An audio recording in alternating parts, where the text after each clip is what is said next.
Good morning, ma'am. Hojik pung 8:30 tare, ma'am. Ito, ay na nga si nahamuk thagiba hangam do, ma'am. Ito hojik haure. Ay hero na hangam thongba chasi hai ka ngarang. Ito ngasi se ayuk tudum heage, hektoge. Iminara si ma'am. Do, igi hangam si jang, ma'am. Hangam si pugtat lagi ka. Ito siga thamge ko. Siya hojang hunjan tay. Ma'am pugsi. Siya này để 왜 부터 들어가냐? 거짓말 아닌 것 아니네.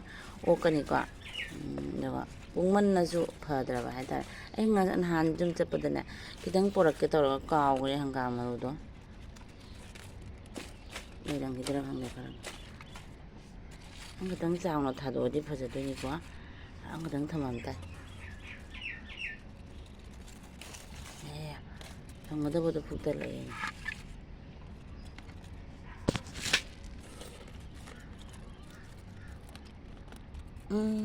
나올게.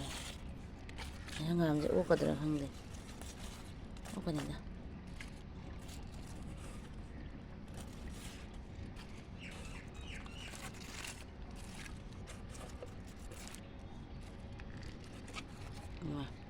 치즈 빨하는 게. 치즈 짜하는 게 뭐야? hangam nó mà lời đó, chỉ có tăng thòng thôi nè. Tập bây giờ sự giàu cái này đó.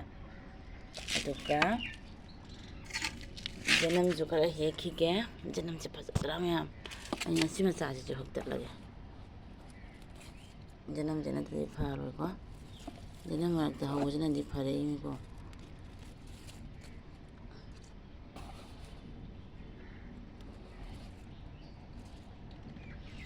Malok sih kadang hekar lagi. Malok sih lo tinda ni ba kamai tadi nahong dia ba.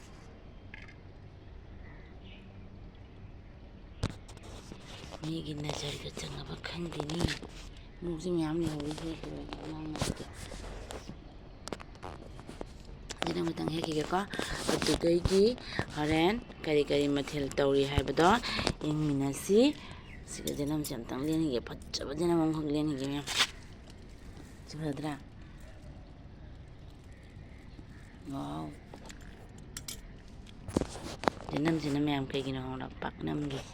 Pak nam cara ke pak nam se du yang hang mana se len thok tragadi ma se sa thok tragadi ma se phara roi duna len thok ke pak nam tawrak ke ma'am du ma'am hangam aina thabado hojik ai hero na hangam sidam pame ba ko ma'am ma ada dum aina dum chadau do no phuktat lage hana na jam li chan ga su hawe na ko kung khara bani na aduna phuktat laga siga laire ai hojik thongage siama kitang thongbi lage adu bai di siga laire sing tilo morok tangai nga baja dum leibado de tonga ga thake tonga si jam ngari si jam thakpa pamde ma su jam pamde isu pamde aduna siga laire hojik ai thongge ma'am ko laire masang do ko do atopa su kari mathen tawre do ma'am su sum ulake ma'am ai hangam sam thong se utpa ka hore ko haidi ngawrok ko matang do da siga laire ai gi hojik khutli hojik nga hapsalani atai di tilo ge haba phut khare ka tanga khaja habam ni sing je ka da putare ni haidi mehi chauri ko ma haidi sing kitang hapa ga chauri do da chau sing haidi mehi pura do hapani ko hojik ma'am do ai hangam sam thong se phajana saure ado hojik ai loiraga ma'am do ai hangam thong se phajana saure ka hojik tise sau loiraga na tawsi ene jenal ju khara hapsen bi ma'am ko ado loina loiraga mathil je kai no haido ma'am da ula age ko ma'am ai gi la putho pak nam loire ka e piece ma'am haw ko man ra